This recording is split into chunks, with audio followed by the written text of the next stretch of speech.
चंद्रयान 3 ने जो कैप्चर किए हैं वो इमेजेस रिलीज किए गए हैं, कमाल के फिनोमिनल अमेजिंग ब्यूटीफुल इमेजेस, और ये जो है काफी करीब से लिए। सबको पता है कि चांद के ऊपर दाग है, लेकिन 23 अगस्त 2023 को शाम को 5:45 पर पूरी दुनिया को पता चल जाएगा कि उस दाग के अंदर भारत की चंद्रयान 3 जो है उतरी हुई है। चंद्रयान 3 सक्सेसफुली लूनर ऑर्बिट में पहुंच चुका है।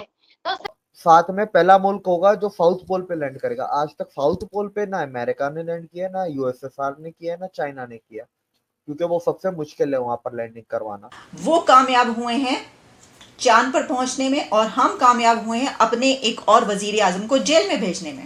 ये कोई कम बात ये थी फवाद चौधरी साहब की, मैं क्लियर करता चलूं, उन्होंने ये बोला था कि भाई चांद पे जाने की क्या जरूरत है जब यहाँ जमीन पे बैठे ही हम चांद को देख सकते हैं या इस तरह। तो चौधरी साहब को चाहिए आप बता दें चंद्रयान कहाँ पे है, यहाँ से देख के मैं भी। ये मिशन जो है इससे क्या प्रॉफिट है, यहाँ पर सबसे पहले पानी की खोज होगी, दुनिया में हमारा सॉफ्ट पावर होगा, बढ़ेगा कि भारत के अंदर साइंस के ऊपर काम चल रहा है, भारत तरक्की कर रहा है, थोड़ा सा सॉफ्ट कॉर्नर बढ़ेगा अगर हम खोज कर लेते हैं सबसे पहले उधर के। तो दूसरा ये होगा कि वहाँ कुछ ऐसे मटेरियल पाए जाते हैं जो रियल है, धरती पर नहीं मिलते, जिससे बिजली उत्पन्न किया जा सकता है, ग्रीन एनर्जी उत्पन्न किया जा सकता है।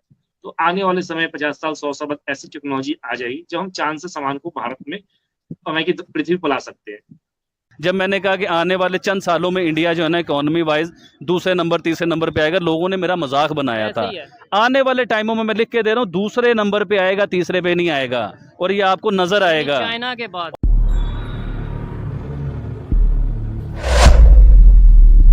नमस्कार दोस्तों, चैंपियंस की दुनिया में आपका स्वागत है। इसरो ने शनिवार शाम एक ट्वीट कर जानकारी दी कि इसरो सेंटर में वैज्ञानिकों की मदद से चंद्रयान 3 को सफलतापूर्वक चांद के ऑर्बिट में पहुंचा दिया गया। इसके बाद चंद्रयान 3 के द्वारा चांद की पहली वीडियो भेजा गया है। अब धीरे धीरे इसकी गति को घटाते हुए चंद्रमा की अगली कक्षा में पहुंचाया जाएगा। यह प्रक्रिया 6 और 9 अगस्त को क्रमशः दूसरी और तीसरी कक्षा में तथा 14 और 16 अगस्त को क्रमशः चौथी और 5वीं कक्षा में पहुँचाने की कोशिश होगी। भारतीय अंतरिक्ष अनुसंधान संगठन इसरो ने बताया कि सब कुछ सही रहा तो चंद्रयान 3 को चंद्रमा की सतह पर 23 अगस्त को सॉफ्ट लैंडिंग कराने की कोशिश होगी। दोस्तों, पाकिस्तानी मीडिया इंडिया और पाकिस्तान का कुछ इस तरह से कंपैरिजन कर रही है कि एक और इंडिया चंद्रयान 3 को चंद्रमा की कक्षा में पहुंचाने में सफल रहा, वहीं दूसरी ओर पाकिस्तान अपने पूर्व प्रधानमंत्री को जेल में पहुंचाने में सफल रहा। सबको पता है कि चांद के ऊपर दाग है, लेकिन 23 अगस्त 2023 को शाम को 5:45 पर पूरी दुनिया को पता चल जाएगा कि उस दाग के अंदर भारत की चंद्रयान 3 जो है उतरी हुई है।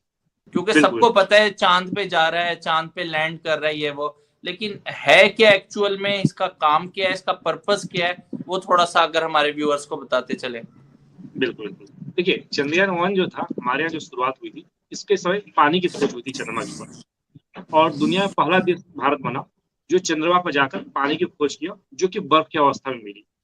उसके बाद हमें लगा कि पानी और भी ज्यादा हो सकता है चंद्रमा पे, और कुछ ऐसे वहां पे तत्व हो सकते हैं जिससे बिजली का उत्पन्न कर सकते हैं अपने पृथ्वी के ऊपर।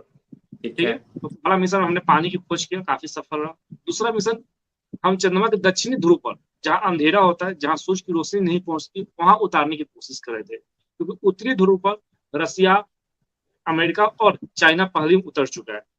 हमें लग रहा था कि वहां सूरज की रोशनी नहीं पहुंच रही है तो बर्फ होगा, और बर्फ होगा तो पानी भी होगी और भी मात्रा में, और पानी होगी तो उसमें जीव हो सकता है कि नहीं, कोई माइक्रोस्कोप जीव है कि नहीं, बहुत सारी जांच होगी, ये हम कर सकते हैं। इसलिए हम दक्षिण ध्रुव पर जाने की कोशिश करते चंद्र मिशन 2 के द्वारा। तो हम जो ऑर्बिट हमारा 2 सेक्शन में था, एक तो चंद्रमा का चक्कर लगाएगा और दूसरा जो था उधर का खोज करेगा। तो हमारे चंद्रमा का जो चक्कर लगाने वाला था वो सफलपूर्वक रहा, लेकिन कुछ मीडिया तत्वों ने बोला कि नहीं भारत की भैया पैसा तो डूब गया, बर्बाद हो गया, 400 करोड़ रुपए पानी में गए और मिशन फेल हो गया।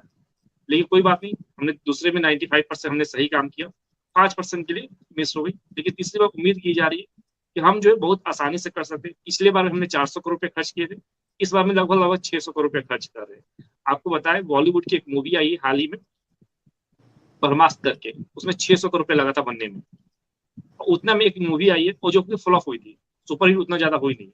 तो 600 करोड़ रुपए का मूवी लगाकर हम फ्लॉप करवा सकते हैं, तो एक मिशन तो बना ही सकते हैं ना, इतना पैसा तो है। ऑर्बिट में वो एंटर हो गया है।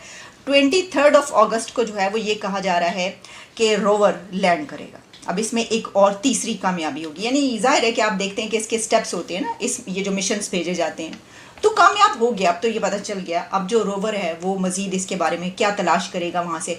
अच्छा, ये बात बड़ी अहम है, वो ये है कि इंडिया पहला मुल्क है। वैसे तो आप जानते हैं कि इस दौड़ में क्या कौन कौन शामिल है, कंट्रीज़ जो हैं अमेरिका, रशिया, USSR की जब हम बात करते हैं, जो हिस्ट्री हमने इसके ऊपर बड़ी बातें कर ली। इंडिया वो पहला कंट्री है कि जो मून के जो साउथ पोल है उस हिस्से पर अब वो तहकीक कर रहा है, रिसर्च कर रहा है। जो वहाँ से इमेजेस आएंगे या जो भी उसके ऊपर जो है वो इन्वेस्टिगेशन की जाएगी या रिसर्च की जाएगी, क्योंकि चांद के इस हिस्से के बारे में अभी तक सबसे कम इंफॉर्मेशन हासिल की गई है। और इस तरह अमेरिका और USSR और चाइना के बाद चांद पर कामयाबी से उतरने वाला 4th कंट्री इंडिया है। लेकिन इस चांद के हिस्से पर तहकीक करने के लिए जाने वाला पहला कंट्री इंडिया है। इससे पहले 2008 में मून सरफेस पर इंडिया का पहला मिशन भेजा गया था, जिसने मून सरफेस पर पानी के मॉलिक्यूल्स की मौजूदगी को डिस्कवर किया था और ये साबित किया था कि चांद की सतह पर, मून सरफेस पर दिन के टाइम में, डे टाइम में एक ख़ास माहौल होता है। और इस तरह की जो इसरो इतना सारा ये प्रोसेस जो हुआ है, ये स्टार्ट कैसे लिया गया इस तमाम चीजों का? देखिए, जब इसरो स्टार्टिंग फेज में था तो इसरो को फंडिंग नहीं मिल रही थी, उसे पैसा कहीं से नहीं मिला था। तो हमारे टाटा कंपनी जो है उनकी तरफ से इसकी फंडिंग दी गई। और एक इंटरनेट पर आपने फोटो भी देखा होगा जहाँ साइकिल और बैलगाड़ी से हमारी पहली जो मून मिशन था, जो रॉकेट था, उसके लिए लॉन्च पर ले जा रहे, वो भी दिन हमने देखा है। तो हमने कभी ये नहीं सोचा कि मुझे गाड़ी मिल जाए, हमें ये चीज मिल जाए तो हमें करना है। बस हमारे में जुनून है कि मुझे करना है। और कुछ वेस्टर्न मीडिया खासतौर पर भारत की मजाक भी बनाती है कि उनके पास खाने के लिए नहीं है और करोड़ों रुपए खर्च कर रहे हैं मून मिशन, चंद्र मिशन, XYZ पे।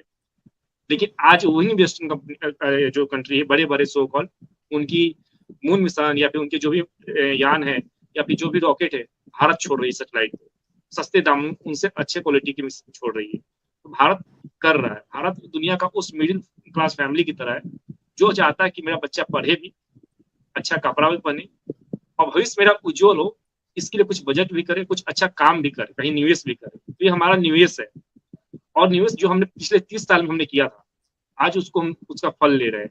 वो हमारा निवेश था। मिडिल क्लास फैमिली है ना, एक सैलरी वाली फैमिली को आपने देखा होगा, वो अपने बच्चों को फी देता है सबसे पहले पढ़ाने के लिए, खाने पे कुछ पैसे खर्च करता है, कुछ कपड़े पर, और कुछ फ्यूचर को देखते हुए सेविंग करता है ताकि फ्यूचर में वो पैसा FD करे या कुछ भी करे, जमीन खरीदे, घर खरीदे, तो वो डबल हो जाए। वो हर मुल्क में होता है मिडिल क्लास फैमिली का। तो वो भी मेरा था, मेरे भारत का था। हमने अपने बच्चों को पढ़ने में ध्यान दिया। IIT JEE जैसे संस्था मैंने हमारे यहाँ खुला, एम्स खुला, बच्चे पढ़े। उसके बाद हमने खर्च किया अपने खाने पे, जो हमने कृषि के अंदर क्रांति लेकर आई, हरी क्रांति, जमीन सुधार, उसी समय लेकर आया गया था। उसके बाद हमने अपने निवेश किया भविष्य में, जो एक निवेश था हमारा कहीं ना कहीं इसरो 30 साल तक चला। अब जो इसरो खड़ा है वो दुनिया के टॉप 3 बोल सकते हैं या टॉप 2 बोल सकते हैं संस्था में से एक है, नासा के बाद, की टक्कर दे रही और अमेरिकी स्पेस एजेंसी को सीधा सीधा टक्कर दे रही है।